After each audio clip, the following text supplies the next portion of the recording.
안녕하십니까. 사주상담가 이기호입니다.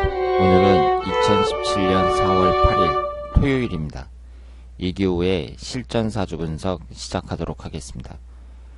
다시 휴일이 돌아왔습니다. 물론 토요일날 출근하시는 분들도 계시지만 오늘하고 내일하고 편안하게 보내시기 바랍니다. 일주일 동안 고생하셨는데 그 피로를 말끔히 날려버리는 그 휴식 시간이 되기를 바라겠습니다. 오늘 이기호의 실전사주 분석 주인공은 젊은 여성입니다. 32세 된 여성이고요. 이분이 재수를 해서 서울에 있는 모 대학교 법대를 나오셨습니다. 사주를 보니까 판검사가 된다고 했다고, 자기 어려서부터 꿈이 판검사였다고 지금까지 사법시험을 공부를 했습니다. 1차를 한번 붙고 계속 낙방을 했는데요. 법원 공무원, 그러니까 법원서기보를 말하는 거죠. 이것도 낙방, 이번에 1차를 패스했습니다. 그러니까 1차 패스했다는 것은 필기시험을 붙었다는 것이고 이제 면접만 남았다는 거죠.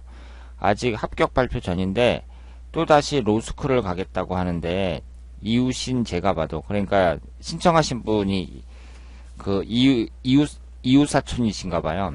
이웃인 제가 봐도 아닌 것 같다고 하셨습니다. 이 아이는 어찌 될지, 결혼을 할 수 있는지, 아이 사주에 판검사들 사주인지, 돈은 많은지 궁금하다고 하셨습니다. 그리고 부모는 이혼했고 키도 작고 성격은 좀 있다고 하셨습니다. 그래서 이제 지금 32살인데 32살에 이제 사법고시하고 법원서기보 시험하고 계속 낙방을 하다가 이번에 법원서기보 시험에 이제 필기를 합격하신 거죠. 그러면은 뭐 성공적이죠. 32살에 법원서기보 시험 합격했으면, 법원서기보 시험은 제가 알기로는 면접에서 떨어지는 경우는 많지 않은 것으로 알고 있습니다. 그러니까 예전에는 그 사법고시는 저 위에 있고, 그리고 사법고시 준비하는 사람들은 사법고시만 준비했지 뭐 7급이나 9급, 7급까지는 모르겠는데 뭐 9급 같은 것은 잘 준비를 안 했잖아요. 그런데 요즘에는 그 사법고시도 준비하고 7급도 시험 보고 9급도 시험 보고 전부 다 시험을 봅니다. 그러니까 공무원 되기가 하늘의 별 따기다, 이렇게 말씀을 드릴 수 있겠습니다. 그래서 원래는 남자들도 가산점이 있었잖아요. 군대 갔다 오면 이렇게 5점을 주고 그랬거든요. 그 가산점도 다 없어졌잖아요. 그래서 이제는 그 원호 대상자들, 국가유공자들, 이런 사람들이 이제 10점을 받고 나머지는 가산점이 없습니다. 그러니까 국가유공자들이 거의 다 그 엄청 유리한 거죠. 10점이나 받으니까 그 사람들이 이제 다 들어가고, 나머지 빈자리를 그 일반 학생들이 공부를 해갖고 들어간다고 생각을 하시면 되겠습니다. 그래서 요즘에는 공무원 시험이 너무 어려워갖고요. 1년, 2년에 합격하는 경우가 많지 않고, 이분이 이제 서울의 4년제 대학을 법대를 나오셨는데 32살이니까 여자니까 군대도 안 가잖아요. 그러니까 20대를 계속 공부만 한 거예요. 20대를 시험 보겠다고 그 한금 같은 20대를 계속 공부를 해갖고 이제 32살에 필기 시험을 하나 합격을 했습니다. 법원 서기보를. 그래서 법원직은 인기직이죠. 그래서 법원에 근무하는 공무원이고요. 법원에 가면은 이렇게 공무원들 앉아 있잖아요. 그 사람들이 바로 법원 서기보 공무원이라고 생각을 하시면 되겠습니다. 그러면 우리가 이분의 사주를 봤을 때 이분이 관운이 있는지 한번 살펴볼 필요가 있고요. 그리고 공부는 있는지 이런 것을 봐야 되는데, 그런데 이제 한 가지 여기서 제가 말씀을 드리고 싶은 게 뭐냐면은요, 이분도 뭐 해당이 된다고 볼 수 있겠지만 여성들이 있잖아요. 여성들이 결혼 정년기에 딱 걸려갖고 공부에 유난히 집착하는 사람들이 있어요. 그러니까 32살, 3살, 4살 이렇게 이때쯤 딱 돼갖고 공부를 더 해야겠다, 그래서 외국 유학을 가겠다, 이런 사람들이 있고요. 그리고 이분처럼 뭐 로스쿨에 가겠다든가 뭐 이런 식으로 그 공부에 미련을 버리지 못하고 거기에 사활을 거는 사람들이 많습니다. 그런데 이분 같은 경우는 좀 덜하죠. 이제 만약에 법원서 기부 시험에 합격하면 저녁 때 뭐 로스쿨 같은 데 다닐 수도 있겠죠. 그런데 뭐 외국 유학을 간다든가 아니면 무슨 박사과정을 밟겠다든가 뭐 이런 식으로 젊었을 때 남들이 공부하는 시간에 그렇게 했으면 모르는데 하필이면은 30대 초중반에 이제 막 노처녀란 말이에요. 그래서 그때 또 막 공부를 하겠다고 뭐 유학 가고 뭐 대학원 진학하고 막 이런 사람들이 있습니다. 그래서 그런 사람들이 대부분 홍기를 놓쳐요. 그래서 그런 식으로 하다가 홍기를 놓치고요. 그럼 나중에 40 정도 되잖아요. 그러면은 이제 완전히 홍기를 놓친 거잖아요. 그리고 그렇게 공부를 해도 인재들이 너무 많아가지고 취업도 잘 안 되고 뭐 돈도 잘 못 벌고 그렇거든요. 그러니까 나중에는 또 후회를 합니다. 후회를 해요. 아, 내가 왜 외국 유학 갔다 왔지? 뭐 지금 뭐 나아진 것도 없는데 뭐 이런 식으로 그 후회하는 경우가 많습니다. 그러니까 사람들이 공부라는 게 있잖아요. 어렸을 때부터 진짜 공부를 잘해가지고 막 서울대, 연고대 다니고 주위에서 수재 소리 듣고 막 이런 사람들이 이제 계속 꾸준히 공부를 하면 쟤는 학자의 길을 가려나 보다. 사람들이 이렇게 생각을 하는데 그렇지도 않거든요. 어릴 때부터 이제 공부도 그렇게 잘한 게 아니란 말이에요. 그러다가 갑자기 이제 나이 들어가지고 공부하겠다고 그러면서 자기 이제 갖고 있는 돈 다 날리고 시집갈 미천을 갖다가 이제 공부하는 데 다 쓰고 유학 비용으로 다 쓰고 나이는 먹고 그 다음에 후회하는 경우가 엄청 많습니다. 그래서 여러분들도 만약에 결혼 정년기에 있는 여성들이 갑자기 뭐 유학을 간다든가 뭐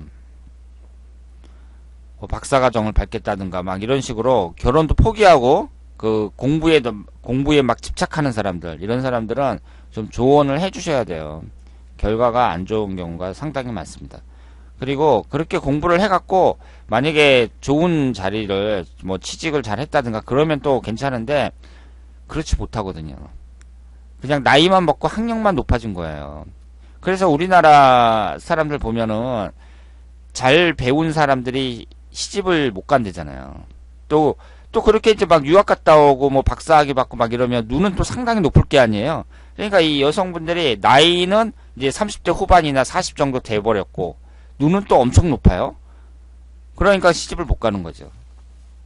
그래서 지금 이분도 그렇게 될 가능성이 좀 있다고 볼 수 있는데, 그런데 이분 같은 경우는 그래도 이제 법원서 기부 시험에 붙었으니까 여러 가지로 유리한 입장에 서게 됐다고 볼 수 있습니다. 지금 여기 보시면은요, 병인년 신묘월 병자일 무술시 이렇게 되어 있고, 오행의 구성을 보면 목기운이 둘, 화기운이 둘, 토기운이 둘, 금기운이 하나, 수기운이 하나 이렇게 되어 있습니다. 사주가 좋죠. 일단은 오행이 한두 개씩 이렇게 균형되어 있다는 거, 한두 개씩 다 들어있다는 거, 이 점에서 높은 점수를 줄 수 있고요. 그러니까 여러분들이 사주를 딱 봤을 때, 아, 이 사주가 좀 수준이 있는 사주냐 없는 사주냐 이런 걸 딱 볼 때, 인생의 굴곡이 있느냐 없느냐 이걸 딱 볼 때에는 일단 오행의 구성을 보고 목화토금수가 다 들어가 있는 게 좋아요. 그 다음에 오행끼리 무슨 형살이나 삼형살이나 아니면 충국이 발생하는지 보셔야 됩니다. 충국은 발생하지 않죠. 여기 자묘형이 있어요. 자묘형이 있고 유금이 들어올 때 자묘유 삼형살이 형성이 됩니다. 그런데 이 삼형살이라는 것은 인신사 삼형살이 있고 축술미 삼형살이 있고, 자묘유 삼형살은 삼형살에 넣기도 하고 안 넣기도 해요. 그러니까 인신사나 축술미에 비해서 강도가 약하다고 봐야죠. 그래서 이 자묘유 삼형살 같은 경우는 얼마든지 극복할 수 있다고 보고요. 여러분들이 이제 그럼 여기까지 봤잖아요. 오행의 구성을 보고 그 다음에 충국의 관계 삼형살을 봤단 말이에요. 그 다음엔 대운을 보셔야 돼요. 대운을 딱 보면서 이 사람이 대운에서 흘러가는 대운이 어떤가, 그리고 가장 왕성하게 활동하는 시기, 뭐 20대라든가 30대라든가, 그리고 지금 현재를 봐야겠죠. 이럴 때 뭐 충국이 발생한다든가 형살이 발생한다든가 아니면 귀신이 강하게 들어온다든가 뭐 이런 걸 보셔야 됩니다. 그런데 괜찮죠. 이분은 대운도 괜찮아요. 지금 89세서부터 98세 이 사이에 천간지지가 다 깨지는 이모대운이 들어오죠. 그러니까 안 좋은 대운도 늦게 들어옵니다. 그러니까 영향을 거의 못 준다고 봐야죠. 이 이모대운 같은 경우는. 그러니까 흘러가는 대운이 지금 나이가 32살인데 이분에게 가장 중요한 거는 무자대운이라고 봐야 돼요. 이 29살서부터 38살 이때 이제 결혼도 하고 이분이 뭐 로스쿨을 가든지 어딜 가든지 이렇게 딱 그 자기 진로가 하고자 하는 일이 딱 결정이 되는 거잖아요. 그런데 이 무자대운을 봤을 때 이 정도면은 괜찮다고 보셔야 됩니다. 지금 병화일간 입장에서는 토기운이 와도 기토보다 무토가 낫다고 봐야죠. 그리고 그 이분이 인성운이 강하잖아요. 인성운이 강하면서 이 인성운이 또 목기운이란 말이에요. 일단은 사주에 목기운이 강하게 자리를 잡고 있을 때 학문과 관련이 있다고 보시는 게 좋아요. 그리고 이것이 또 인성운일 때, 그러면서 그 인성운이 용신일 때, 그럴 때 더욱 좋다고 봐야죠. 근데 이분은 인성운이 지금 용신은 아닙니다. 좀 신강한 사주고요. 신강한 사주 입장에서 29살서부터 38살까지 이 무자대운은 식신상가운과 간성운이 들어오는데 괜찮다고 볼 수 있고, 그리고 이 병자일주 자체가 관성운을 깔고 있잖아요. 그러니까 이런 분들은 돈보다는 명예를 추구하는 사람이라고 봐야죠. 물론 요즘 세상에 돈이야 다 중요하게 좋아하겠지만 특히 명예를 추구하는 사람이라고 볼 수 있습니다. 그러니까 내가 계속 공부를 해가지고 그 로스쿨도 가고 그러면서 판검사가 되겠다, 이런 이제 그 욕심을 갖는 거죠. 그러니까 이분이 이제 법대 나와서 20대 내내 이제 사법고시 준비하고 뭐 이렇게 공부를 했으니까, 그렇게 공부를 했는데 나이가 이제 32살인 입장에서 자기가 할 수 있을 만큼은 계속 하고 싶겠죠. 그래서 이분의 그 흘러가는 대운이라든가 여러 가지를 봤을 때 상당히 무난한 인생이 예상된다고 볼 수 있습니다. 물론 이런 건 있죠. 제가 앞에서도 길게 말씀을 드렸습니다만은, 물론 자기 실력 이상으로 그 무리하게 했을 때에는 그 성과 없이 그렇게 보내는 경우가 많은데, 일단 이분은 좀 유리한 입장이라고 볼 수 있어요. 왜냐하면 그 법원서기부 시험에 합격했으니까, 물론 1차만 합격했지만 필기 시험 붙으면은 뭐 거의 붙었다고 볼 수 있고요.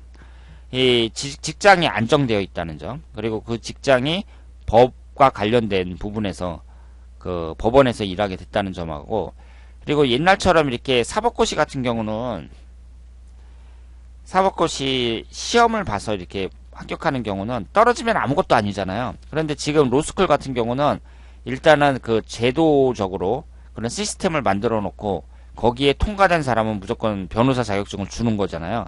그러니까 그런 주의 환경 자체가 이분에게는 상당히 유리하게 전개된다, 유리하다, 이렇게 말씀을 드릴 수 있겠습니다. 그래서 흘러가는 대운이라든가 주위의 환경이라든가 여러 가지를 봤을 때 이분의 앞날은 대단히 밝다, 이렇게 말씀을 드리고요. 그리고 요즘에는 여자들이 결혼을 너무 늦게 해갖고 32살이면은 뭐 아직도 기회가 많이 있다고 볼 수 있죠. 그래서 지금 병화일간 입장에 올해 정유년은 그다지 좋은 해가 아니지만 그 내년 무술년이나 훈년 기해년이나 앞으로 1, 2년 안에 결혼을 하는 데 있어서 뭐 결혼을 하면 안 되는 아주 나쁜 운이 들어온다든가 이런 건 없어요. 그렇기 때문에 그 직장도 이제 좋은 데 들어가고 자기가 하고 싶은 공부도 계속 하면서 좋은 남자도 만날 가능성이 매우 높다, 이렇게 말씀을 드릴 수 있겠습니다. 자, 그러면 오늘 이교의 실전사주 분석 여기서 마치겠습니다. 대단히 감사합니다.